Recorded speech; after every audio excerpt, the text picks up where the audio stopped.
Opening government characterises this as war similar to the invasion of Afghanistan. We tell you what the US has been doing, and has been incredibly effective at doing it, is to defend civilians and a legitimate rebellion against the government of Syria. It has embedded troops within the northern democratic area of Syria, which is a large portion in the north of Syria. They've also been supplying arms and aid to Kurdish fighters within that area. They've also been doing a fair amount of aerial bombing to keep Syrian forces away. We say importantly, and this responds to a lot of domestic interest material that they want to talk about, such as politicians are changed every 4 to 8 years, is that generals supported this action. They support the action of defending civilians. They were always there to defeat ISIS. And the reason they're complaining about this policy that Trump has said is because it's not going to deal with the root causes that led to these terrorist groups in the first place. That's why generals were always there in support the whole time, and will support this continued mission. So what is the countermodel we're going to bring from opening opposition? I'll get to you in a minute. We're going to tell you that we're going to hold the line.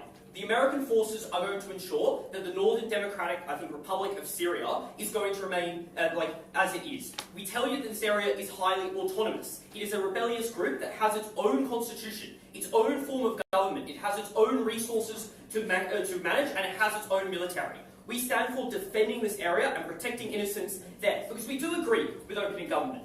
The United States and no one can actually win in Syria. The conditions that have led to it is now as is. What is best to do is how do we resolve the situation in Syria to the least number of losses to Syrian lives and bring around the most stability within that nation. We tell you the way to do that is to protect innocents who have no other way to survive and are being caught between two forces, that is rebels and government. We say that this is some forces on the ground, but importantly, there are American allies helping out. There is the UK and France, to name two, that do support this, and this is not just the US alone, which is going to detract some of their domestic material yet again. The rest of my rebuttal is going to be integrated, but I'm going to bring you two things. One, how is OO going to resolve Syria for the best? Secondly, how do we get regional stability with the United States there, and you don't when they leave? So let's deal with how do we resolve Syria. Noting that, as OG has understood, that it is impossible to return Syria to a pre-war state.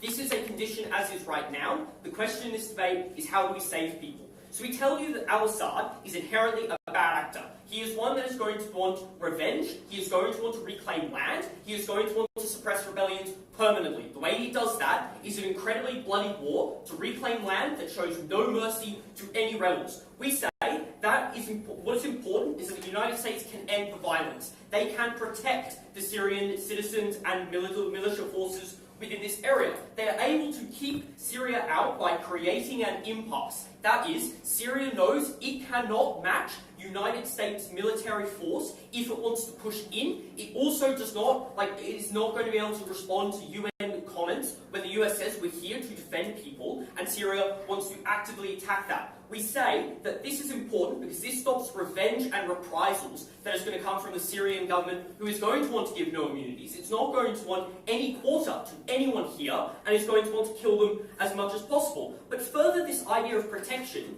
is the way you do get domestic support, because people do understand that the United States can defend innocents that are being attacked by dictators. That is something the United States has always stood for. It's not an invasion mission all over again. It's a defense mission to help people. But secondly, we tell you this is important to moderate rebel groups. Because note, as soon as the US pulls out, rebel groups don't cease to exist. They are now in a moment of absolute survival. That is a Syrian government that wants to just murder them in the most violent ways possible. It's also the Turkish, who want to rip apart the Kurdish elements of this particular areas of Syria and withdraw all support. They will have no allies. There will be no one to support them, and they will be ripped to shreds because of that. And we say that the way to do this is the United States can moderate them. We say that as long as they're not fearing absolute survival, they will not continue the things like forced recruitment and even more dangerous things of defence, knowing that there is nothing else they can do to defend themselves. We say it's mitigated when the United States is there to say, we will defend you to the end. Importantly, that also helps, this is about the militia, and we do that. The end point of this argument is to say that we slow down conflict, we create impasse,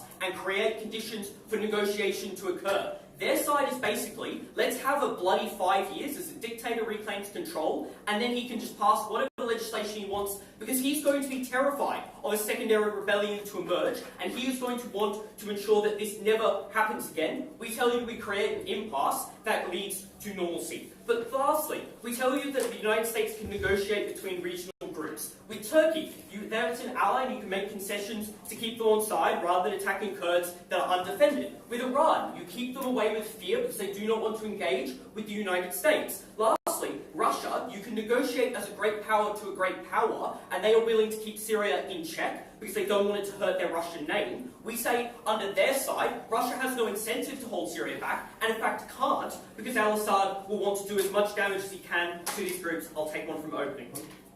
Sure. So at the end of the day, we think that the United States isn't ever going to give enough support to ever win this war or create stability. What you're going to have is a continuation of a war where lives are lost and there's no stability found. Can you please engage in that? Can you please engage with the material we gave you, which was that the United States is not here to win a war. The United States is to protect innocents and civilians who are involved in this. This is something you didn't do. But further than that, we also told you that the United States allies that would support them, such as the UK and France, who would not do it otherwise if the United States left, because they have no, they do not have enough force in of themselves to do this. This is a collective action of numerous nations that needed to be responded to. But how do we get regional stability? Because note that opening government says this is all about causing the least number of harms to people. The first argument told you how we save the most number of civilians. That probably proves we're far ahead in this debate. But secondly, regional stability. As long as the United States is there, you can counter other groups like ISIS. ISIS spawned up after the Afghanistan conflict. We say that as long as the United States is there, it can continue to deal with the root causes. This is why a lot of the generals within the army and other European nations have been very against the United States leaving.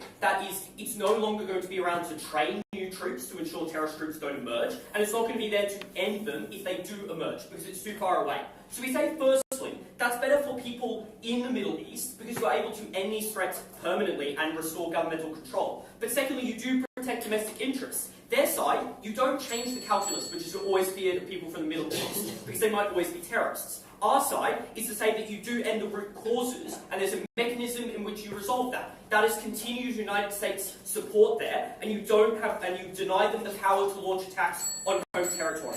Panel, at the end of this, it was most important the United States defended the North Democratic Republic of Syria. We are very proud to oppose.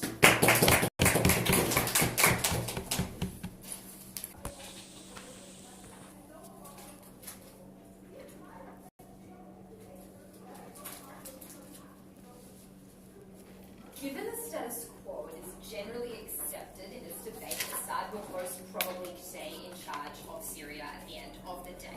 What our side brings you is a world that mitigates the harms of this particular case. It protects people, especially in the Northern Republic of Syria, providing an autonomous zone free from the attacks, and it gives Russia an encouragement to mitigate the effects of Assad to get better results for civilians overall. Three major points in this particular debate. First of all, we're dealing with the questions, are the US actually there to support civilians? Secondly, we'll be dealing with how they do support civilians. Secondly, we'll be dealing with the political capital for the US to stay there. And finally, we're dealing with how we actually stop terrorism, and that is a genuine incentive that has great benefit.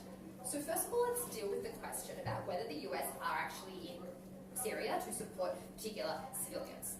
So it has been brought from us for OO, the real incentive of the US is not to support the civilians and protect the humanitarian rights, but is in fact designed to weed out terrorism. I'll be later responding about the incentive of weeding out terrorism is a genuine reason that the US should be present in this particular case. But first of all, let's discuss the actual motives of the US as a whole. One, we do think it is a genuine motive of the US to protect the humanitarian crisis within Syria and to protect many rebel groups and civilians that would be caught in the crossfire if they were to leave and withdraw in a particular situation. We think this is a massive benefit no matter what side of the debate you stayed on, from pure humanitarian reasons that we don't, and I cannot see any side of this debate arguing that we do want civilians caught in these crossfires of the effect if Assad is able to go into northern Syria and have that fall.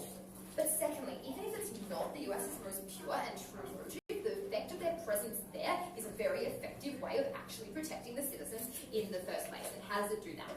Well, we think their presence in our military prisons, especially in the northern parts of Syria, actually stop places like Russia, like Assad, encroaching on these areas and coming in and treating the civilians in the ways they have incentive to do anyway. We know that Assad, if given free reign of Syria, once they have US withdrawal, has an incentive to purge the rebel groups. He's shown he does not care exactly who is caught in this particular crossfire, and where they also wants to be quite brutal towards rebel groups that have opposed them, has shown the incentive to do that, and we think that these rebel groups have a very genuine motive to oppose Assad, and the humanitarian there, we think it's right for the US to be there protecting them. If it's their incentive or not, their presence there means that the military encroaching can't come in from Assad on that. It cannot be violent, and we think that is a massive benefit. We do understand that opening opposition points out that the US often goes into areas trying to root out terrorism and that leaves them under quite a brutal approach from Assad being able to come in. One, we think this is regrettable, and we are happy for the US's presence to be expanded a bit further, although they are focusing on holding the line in that particular situation. But secondly, on the comparative, under OO, if the US leaves, there is actually no force stopping Assad and stopping the violence that will encroach on different civilians in this particular case, which only want to purge them in this situation. The effect of the US leaving is most likely, given the incentives of the different states, especially Assad, to lead to a particular bloodbath. We know Assad has this particular power, and that is something that would be incredibly harmful. But, okay, so next prong of this, how the US presence actually mitigates it. So even if Assad stays in power, it gets better results for people overall.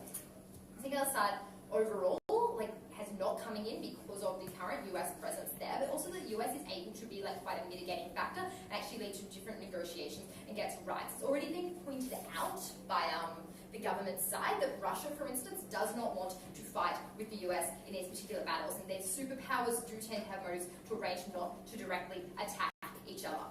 Why is this something that's incredibly powerful and can be used by the US and between the US and Russia to have negotiations?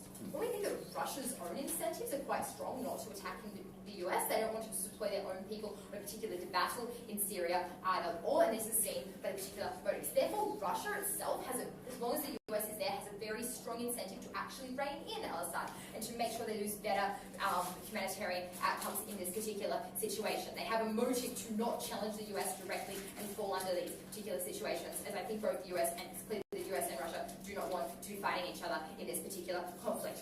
Why this is incredibly powerful is this puts the northern parts of Syria and the US in a negotiation position where Russia can actually put pressure or weight on its areas of influence in order to rein it in and to affect the worst harms to civilians in this particular situation. If the US is to leave, Russia no longer has any motives to moderate the incentives there. They're not under any attack or risk of agonizing the US and no longer becomes a mitigating factor. We think this is something that is incredibly harmful. I'll take closing if you don't want to. If a president which we think is awful as Trump is elected, do you think that is justified not to let him access the president on the grounds of the practical effects of that president? Okay, so this is if he is elected, is he allowed to be present in this particular area? So when we think Assad is quite a harmful force, we think the rebellion groups around him have a very strong motive to be there, and we stand for that. But the most important factor is Assad legitimately or not standing there, or whatever dictate it is, will go in, will be very violent. He's shown a lot of hostility, especially to the Northern Republic of Syria. This is an autonomous zone. It's under a massive threat. There are many civilians living there. And Assad, no matter what the thing is going to come in, going to have a lot of harm. We think the US has the moral incentive to stay there. And we do think the US has the political capital to stay there as well. We think it can be pitched to the people that it's really valuable, humanitarian reasons, and that's something that's quite palatable to the overall people. We also don't engage in direct democracy. It is for the leaders to assess all of the factors and decide there. The final and clear reason that the US people have a lot of political capital to stay is that there is the prevention of terrorism from the US being there. This has great effects in Syria, but also in the US domestic. This leads me to the final point about how the US is there is actually preventing the growth of terrorism. So G said this was the US's main motive to be there and portrayed it as a bad thing. I'm bringing you why this motive even alone is enough reason for the US not to depart from Syria. Understand that a lot of the US's targets within Syria have, to stop the spread of terrorism have been somewhat successful. The problem is if the US is to withdraw, there's a very high risk of terrorist groups coming in, of communities being able to recruit from them in that particular situation, especially in areas in northern Syria where the US currently has reign and is currently able to stop any recruitment in that particular situation. I think it's incredibly damaging for Syria, for the West, for the domestic, most of the world, if the terrorism is able to come back and grow. And we think, given the political situation, given the attacks, given the rebel groups, that Syria is right when they lose their support for this kind of recruitment for various terrorist groups, which has terror across the world as a whole. It's a valid and important incentive for the US to stay there. Just as a moderating presence, it doesn't have to keep pushing pushing out there, but its simple presence stops that ease of recruitment, and that is something that is incredibly powerful. Ultimately, the US should stay there for its own domestic purposes and for its moral incentive of protecting people and holding the line so harm doesn't happen to so many innocents. Thank you. I thank the organization and open the second of the debate and to call on the member of government.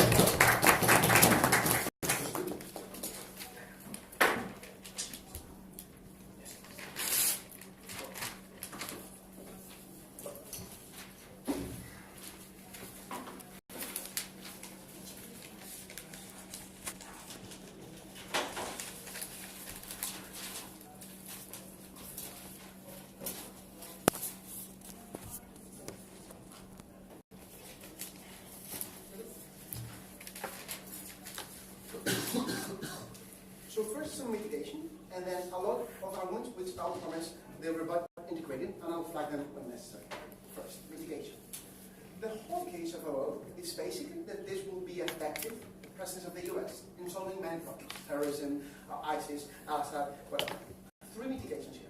First, the US, in whatever fight they pick, have a strong limitation on the capability of engagement, due to two reasons. First, they fear any direct fight against Assad, Russia, or China, as I will point out. But most importantly, they also fear the domestic consequences of these real fights. They fear the domestic consequence of the people of the US seeing that actually Trump is not fulfilling the consequence of his policies being promised. So his strong limitation. Second mitigation is strong possibilities of escalation if that happens. So it's really probable that if any real fight situation happens, there's an escalation there. So if Assad goes and tries to take this northern rebel part of Syria, then the most likely thing to happen is that the US troops don't engage because there's likelihood of escalation being very quick. And the third mitigation, which I think is important, is that they've mischaracterized what the US troops are actually in Syria. They're not like 100,000 soldiers there because they're fighting ISIS. The consequence of this is there's a low number of persons over there. So they just cannot fight as if they were like 100,000 the army of Bashar Assad. The logical corollary of this is that even if I need to concede that having them will achieve some of the benefits they claim, at least when you adjudicate, you need to weigh it lower than they exposed, because they have no capacity to do it, no support to do it, and no will to do it. When you weigh them, don't take them at the best, because the best is no reality at all. Now, three extensions. First extension, while staying empowers a disruptive attitude from the counteractors in Syria. Note that this will rebut all our arguments on solving the situation, because we will prove through this argument that the situation is much worse when the troops are there. Two parts in this argument. First, what happens when they are American troops over there? Three things. A, Assad feels threatened because of the presence of that American troops. Not by the number, but just by the fact that they are there. Secondly, he needs legitimization towards his generals, towards the people over there, towards the people in Syria. So he's willing to engage in things that he wouldn't do if the American troops wouldn't be there. Third, Russia and China support those actions just because the United States is over there. So what happens is that right now Assad does the thing. Russia and China also do some of those things. For example, vetoing things in the Security Council just for the fact because they have this problem with the US and within Syria. So we think that as long as there's American troops over there, there's chances that this fighting and combating attitude permanent.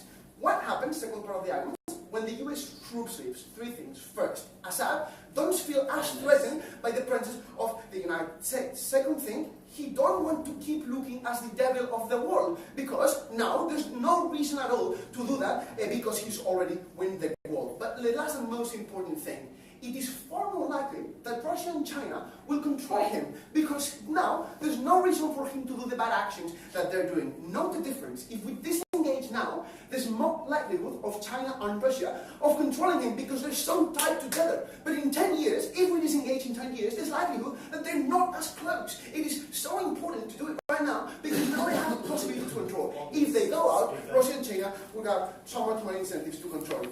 The impact of this argument is that even if this won't solve all of the attitudes of Assad, the most likely thing is that they have more chances to be controlled, less incentives to act wildly, and more importantly, less conflict in the zone. Second argument, that this empowers terrorists in the Middle East. Note that this would rebut the argument in OO, where do you control terrorism? This argument goes like follows. First, how does functions terrorists in the Middle Middle East. The force of terrorism in the Middle East comes from social support, from recruiting, for hosting them, for giving them food, for hiding them in their homes. This is so important for terrorists because without this, they can't fight. If they're not being hidden in those homes, if they're not being fed, if they're not being those weapons, they can't fight.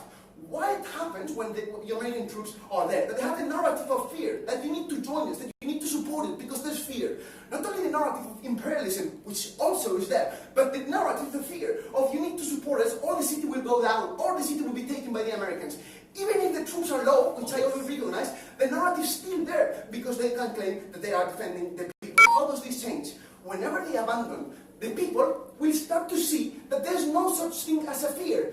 Is this to say that they will never going to recruit anymore? Not at all. Not the nuance. The nuance of this argument is that probably what they lose is the narrative of the fear. The capability to people, you need to hide me, you need to give me food, you need to tell me where the persons are, because there's no American troop over there, there's no narrative to be made. This won't fight terrorism, but look, that we think this is going to be better for all the people over there, because terrorists won't have the same support. Last argument, we think no. This is a principled argument, but we think it is enough to win the debate in of itself. Look, regardless of practical consequence, we think that it's a mandate of the democracy of the United States to disengage from the US conflicts, regardless of their consequence. In the last elections, there was a fundamental topic of the elections, which was engagement in outside or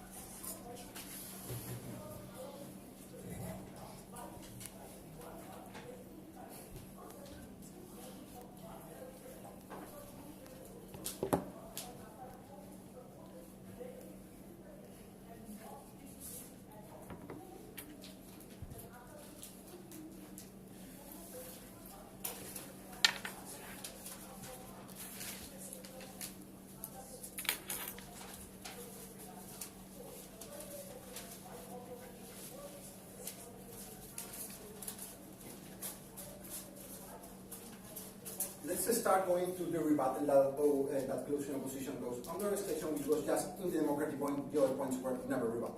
The first thing that they say to our extension is that many parts of the Democrat and Republican Party are against this policy, and therefore this is not violating democracy. I think they don't understand the argument, as we say that this is a mandate of the people. This is a mandate of the people of the United States, of the population. We don't care of the political party. Democracy is of the people. If the people is voting directly as a topic, this is what we say.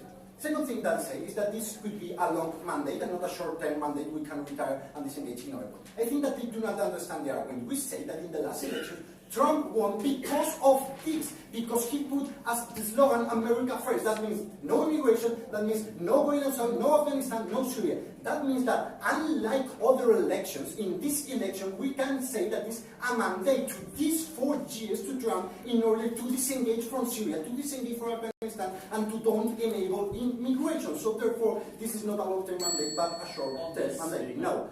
Third thing they say is that most people can change their mind. I think that this is a really dangerous conception of democracy, because first, you don't have any way to weigh that. How do you know that people change their mind? Some people is angry, some people will be even happier with Trump, but most importantly, it's also not how democracy works. Democracy works, you elect a president with a program, he put that program, because the people vote for that. If people change their mind, they will change the president in 4 years. We think that this really important argument stands with saying that the democracy say no, that Trump has to do this because it was the mandate of the people, and as Antonio explains, this supersedes the practical consequences as it supersedes in the case of not enabling Trump access the office because he's going to be a bad president. The consequences go after democracy, even as an external act.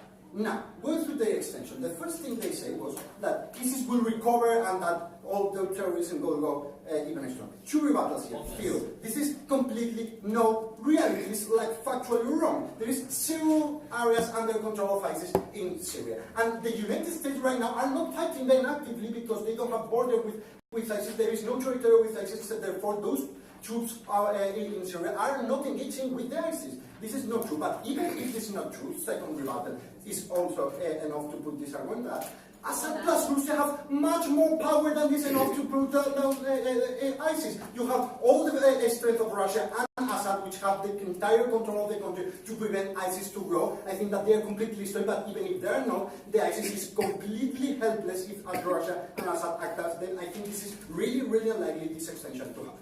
Second extension they say is that they would know. I will be at the end of my speech. that this will hurt the US international relations power. Okay, I'm going to concede this as a third point, but I think it's really far-fetched. How intense do you think that are 4,000 soldiers of the United States in Syria in order to the power of the United States in the international relationship? I think it's really low. What is United States so powerful? Because, one, they have a great army, and that army don't have to be in Syria, could be in the United States. And secondly, because they give lots of money to many countries in this world, so that they are going to maintain those investments in Israel, in other countries that are the allies, and that's why they are powerful internationally. Not because they have 4,000 soldiers there. If this is a little bit less, I consider it, but it's completely perfect.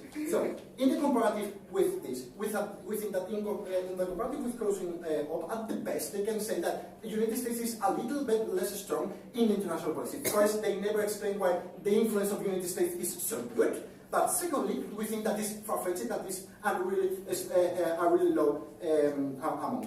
We put in the balance, first of all, that the democracy is more important, but two extensions that were never rebutted now, which is first, and slightly increasing the terrorism narrative, we could create more terrorism among victims of the terrorism. This is human lives, and it happens in Europe, United States, but also in the Middle East. And secondly, the effects in China and Russia, which will be against the United States and against the policies which try to create peace in these zones because they are angry. I think that clearly weighing out this really small point of closing opposition. Going through opening opposition, they say, first of all, that they will create like an state there. I think that this is really important to understand that the only way that this is going to happen is the people of the United States support this, at least in the long term. All their arguments are standing up on this point, because if the United States people don't support this, or this is not going to happen, or in the next election it's going to go out. I mean, this is going to happen. So first reacted to this, as I said, this is a democratic